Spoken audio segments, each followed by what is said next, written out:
Hello everyone, good morning. তোমাদের তো বলেছিলাম বাবাধামের ব্লগে তারাপীঠের ব্লগও তোমাদের সাথে শেয়ার করব। তো একদম রেডি হয়ে গেছি এখন তারাপীঠে যাওয়ার জন্যই। তো ওইদিকে সবাই ওরা রেডি হচ্ছে, গুছিয়ে নিচ্ছে। এখন আমরা বাবাধাম থেকে তারাপীঠের উদ্দেশ্যে বেরিয়ে পড়ব।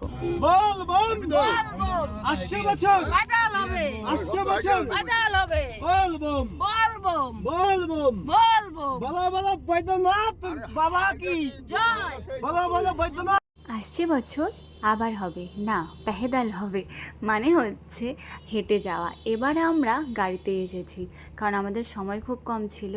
এমনিতে প্রতিবার কিন্তু আমরা হেঁটেই আসি, এক দুবার পুরো হাঁটতে পারিনি, তখন গাড়িতে এসেছিলাম, কিন্তু তাছাড়া প্রতিবারই আমাদের একদম হেঁটে আসাই হয়। দেখো, দেখতে দেখতে আমরা তারাপীঠের গেটে চলে এলাম। এই হচ্ছে তারাপীঠের মেইন গেট। এখান থেকে কিন্তু আমাদের তারাপীঠ সামনেই, মানে এখান থেকে 1 কিলোমিটারের মতনও না, অল্প হেঁটে গেলেই আমরা তারাপীঠ পৌঁছে যাব। তো ফাইনালি চলে আসলাম তারাপীঠ। এখন মায়ের মন্দিরে যাবার পালা। আর এই তারাপীঠের মাকে দেখলে সত্যি গা শিউরে ওঠে, সত্যি একটা আলাদাই অনুভূতি। তোমরা কারা কারা তারাপীঠে এসেছো আমাকে অবশ্যই কমেন্ট করে জানাবে। আর বাবাধামে এলে তারাপীঠ তো আসতেই হবে। আর দেখো, এই ফুলের মালাগুলো দেখলে তারাপীঠে কিন্তু একটা আলাদাই অনুভূতি জেগে ওঠে। সত্যি তারাপীঠে অনেক সুন্দর সুন্দর দোকান আর অনেক সুন্দর সুন্দর জিনিস, আর বিশেষ করে এই ফুলের মালাগুলো কী যে ভালো লাগে। তো আমরা এখন মন্দিরের ভিতরে ঢুকে যাচ্ছি। আমি জানি এখন মন্দিরে অনেকটা লাইন, আর আমরা আজকে লাইনে দাঁড়াবো না, কারণ আমরা সন্ধ্যা আরতিই দেখতে এসেছি। কারণ আমাদের লাইনে দাঁড়িয়ে পুজো দিয়ে আর বাড়ি ফেরা হবে না, কারণ আজ আমরা তারাপীঠে থাকছি না।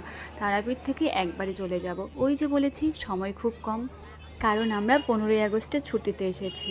এখান থেকেই এখন মাকে দর্শন করার পালা।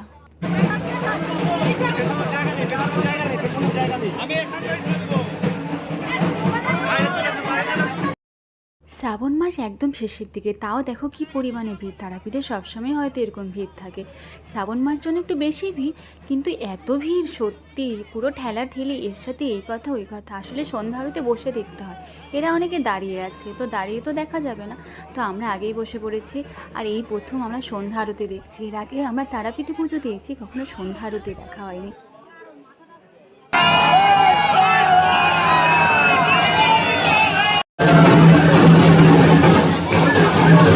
এই প্রথম এত সুন্দরভাবে সন্ধ্যা আরতি দেখছি। দেখো কি সুন্দর তারা মাকে দেখা যাচ্ছে, একদম স্পষ্ট দেখা যাচ্ছে। সত্যি যেন এক আলাদাই অনুভূতি, চোখে জল চলে এসছে। তারা মায়ের এই আরতি দেখে সত্যি গা যেন শিউরে উঠছিল। তো মন্দির থেকে বেরিয়ে আমরা এখন চলে এলাম দোকানে শিবলিং নিতে। মামুনি বলেছে বাড়ির জন্য শিবলিং নিয়ে যেতে, তাই জন্য নিয়ে নিলাম। আর এই হচ্ছে তারা মায়ের এখানে, মানে তারাপীঠের মহাশ্মশান। এই শ্মশান কিন্তু খুবই জাগ্রত। আর এই যে তারাপীঠে এলে কিন্তু ল্যাংচা কিন্তু অবশ্যই খেতে ভুলবে না। তারাপীঠের ল্যাংচা বিখ্যাত। ল্যাংচার সাইজ যদি দেখো, বিশাল বড় বড় সাইজও ছিল। তো এখন চলে এলাম একটু ফুচকা খেতে, আর একটু আইসক্রিম নিয়ে নিলাম, কারণ আমার ফুচকা খেতে খুব মন করছিল। বাবাধামে খাইনি, কারণ বাবাধামে মানে বিহারে তৃপ্তি হচ্ছিল না, কারণ ওখানে অতটাও ফ্রেশভাবে বানাচ্ছিল না, তাই জন্য আর খাইনি। সেই জন্য এখানে এসে খেয়ে নিলাম। আর এখন চলে এলাম মিষ্টির দোকানে, কারণ মিষ্টির দোকানে আসতে তো হবেই, কারণ তারাপীঠের বিখ্যাত ল্যাংচা না খেলে হবে না। আর আমি একটু ছোটো সাইজে নিয়ে এলাম, কারণ আমি খুব একটা বেশি বড় খেতে পারবো না। আর ল্যাংচার সাইজ যদি দেখো, অনেক অনেক অনেক বড়, মানে বিশাল বড় সাইজের ল্যাংচাও আছে।